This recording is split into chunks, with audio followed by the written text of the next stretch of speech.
பாட்டியின் வைராக்கியம். நகரத்தின் ஒரு மூலையில் இருந்த நொறுக்கு தீனி கடையில் வழக்கம் போல் வாடிக்கையாளர் கூட்டம் அதிகமாக இருந்தது.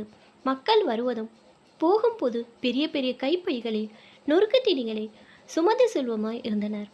கடை வாசலில் நீண்ட நேரமாக எதுவும் வாங்காமலும் வாயை திறந்து பேசாமலும் கவலையுடன் நின்றிருந்தார் ஒரு மூதாட்டி. உடல் மெலிந்த மாநிற தேகம், நல்ல உயரம், நைந்து போன நூல் சேலை, வெறுமையான நெற்றி. 65 வயதுக்கு மேல் இருக்கும்.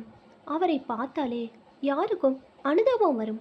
கையில் வைத்திருந்த மஞ்சள் பையை இறுக்கமாக பற்றியிருந்தார். வியாபாரத்துக்கு இடையில், உங்களுக்கு என்ன வேணும் பாட்டி என்றபடி வாடிக்கையாளரிடம் இருந்து பணம் பெற்று கொண்டிருந்தார் சந்திரன். மூதாட்டி கூறியது புரியாமல், ஏமா என்ன வேணும் உங்களுக்கு? எது கேட்டாலும் வாயை திறக்க மாட்டீங்க. சொல்ல வருவதும் புரியல. இந்த பக்கம் கொஞ்சம் தள்ளி நிடுங்க என்று அதட்டலாக சொன்னார். எனக்கு ஏதாவது வேலை இருக்குமாய்யா என தலையை சொரிந்தபடி கேட்டார் மூதாட்டி. என்னம்மா நீங்கள் வியாபார நேரத்தில் வந்து தொல்லை கொடுக்குறீங்க?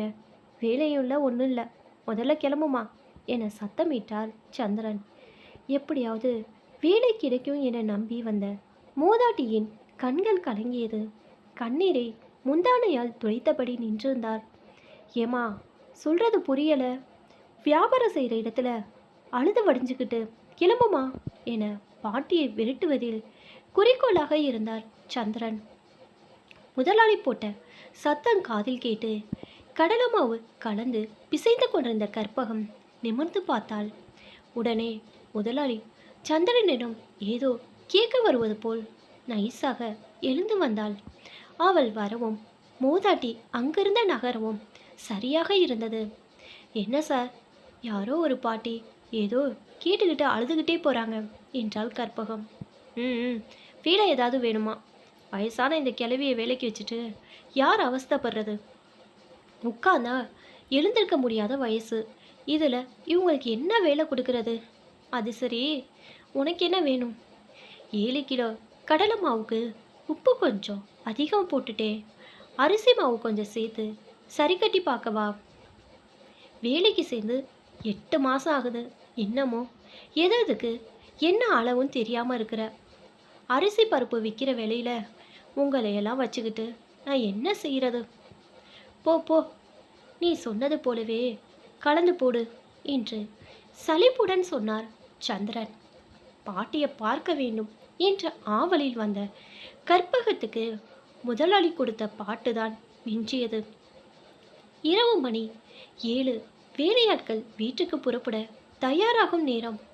அனைவரும் வரிசையில் நிற்க கைப்பையை சோதித்து முடித்தாள் முதலாளியின் மனைவி. யார் மீதும் எதிலும் கரிசனமோ நம்பிக்கையோ நெருக்கமோ காட்டாத முதலாளி குடும்பம் அது. 10 பேர் செய்ய வேண்டிய வேலைகளை 5 பேர் மட்டுமே வைத்து சமாளித்து அடிமாட்டுக்கு சம்பளம் கொடுத்து வருபவர் சந்திரன். கோவிலில் ஒரு சந்திப்பு. அன்று வெள்ளிக்கிழமை என்பதால் வழக்கமாக செல்லும் அம்மன் கோயிலுக்கு சென்றாள் கற்பகம். கோவில் வாசலில் கடையில் வந்து வேலை கேட்ட மூதாட்டி கவலையுடன் அமர்ந்திருந்தார். ஆச்சரியம் ஒரு புறம், ஆனந்தம் இன்னொரு புறம். அருகில் அமர்ந்து அவரிடம் பேச்சு கொடுத்தாள் கற்பகம். பெயர் மீனாட்சி என்று சொல்லிவிட்டு கடைக்கு வந்து வேலை கேட்ட விபரத்தையும் அதற்கு முதலாளி சொன்ன பதிலையும் சொன்னாள் காமாட்சி. அம்மா, ஏன் முதலாளி கல்லில் நார் உரிக்க வகைரா. இந்த வயசு ஆட்களெல்லாம் வேலைக்கு சேர்க்கவே மாட்டார் என ஆரம்பித்து காமாட்சி அம்மாவிடம் பேச துவங்கினாள். காமாட்சியின் பழைய கால வாழ்வும் தற்போதைய நிலையும் கற்பகத்திடம் கூறினார். சட்ட நேரம் ஆழ்ந்து சிந்தித்துவிட்டு, சரிம்மா, இப்போ என்ன செய்ய போறீங்க என்றாள் கற்பகம். இப்படியே கோவில் குளோண்டு சுத்திட்டு பிறகு வீட்டுக்கு போவேன். என்னம்மா சொல்றீங்க? வீட்டில் யாரும் தீட மாட்டாங்களா? மெல்லிய சிரிப்புடன், நான் ஒரு வாரம் வீட்டுக்கு போகலைனாலும் யாரும் தேட மாட்டாங்க. கோவில் கோவிலா 1 மாதம் கூட சுற்றுவேன். எங்கே இருக்கன்னு கேட்க கூட நாதி இல்லை. என்ன ஒரு பாரமாக நினைக்கிறவங்க எப்படி தேடுவாங்க சொல்லு? உடம்புல உயிர் இருக்கிற வரைக்கும் ஏதாவது வேலை செய்து உழைத்து சம்பாதித்து சாப்பிடணுங்கிற வைராக்கியமாக வாழ்கிறேன். எனக்கு கடவுள் அதுக்கு ஒரு வழியை கட்டினா போதும் என்றார் காமாட்சி. அப்போ என்னோட வந்துருங்கம்மா என அழைத்தாள் கற்பகம். உனக்கு ஏமா வீண் சிரமம்? உன் வீட்டில் தொந்தரவாக நினைக்க போகிறாங்க. அதெல்லாம் ஒன்றும் நினைக்க மாட்டாங்கம்மா. என் கணவரும் பிள்ளைங்களும் என் பேச்சை ஒருபோதும் தட்ட மாட்டாங்க. என் மீது அவ்வளோ அன்பு, நம்பிக்கை. சிறிது நேரம் யோசித்த பாட்டி, சரிம்மா வரேன் என்றார்.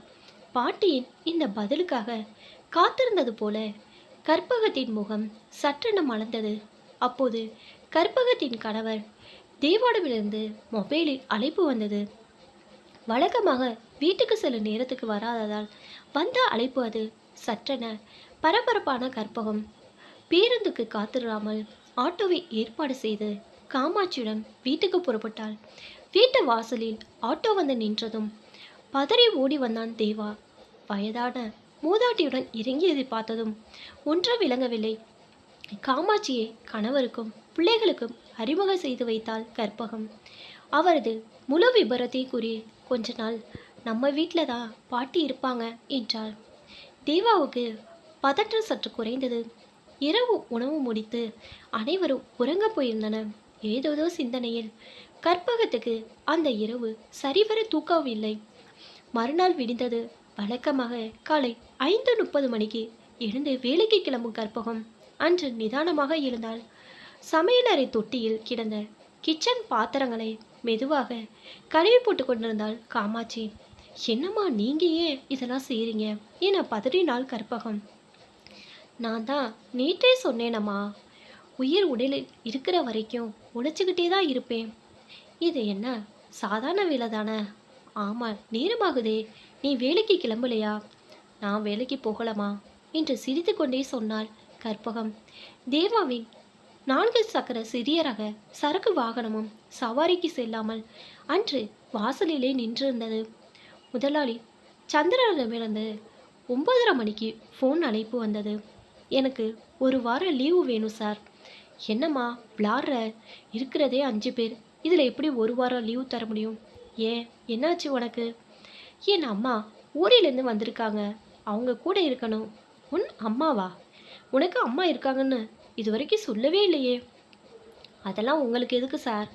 ஒரு வாரம் கண்டிப்பாக எனக்கு லீவு வேணும் என்று கராராக சொல்லி இணைப்பை துண்டித்தாள் கற்பகம். முதலாளிக்கு காத்திருந்த அதிர்ச்சி. இதை கவனித்து கொண்டிருந்த காமாட்சி கண்களில் கண்ணீர் வழிந்தது. கற்பகத்தையும் தேவாவை அழைத்து நீண்ட நேரம் ஏதோ ஆலோசனை செய்தாள் காமாட்சி. ஒரு வாரம் போனதே தெரியவில்லை. பரபரப்பும் வீணைப்படவும் இருந்ததால் முதலாளியிடம் இருந்து வந்த தொடர் அழைப்புகளுக்கு பதில் சொல்லாமல் தவிர்த்து வந்தாள் கற்பகம்.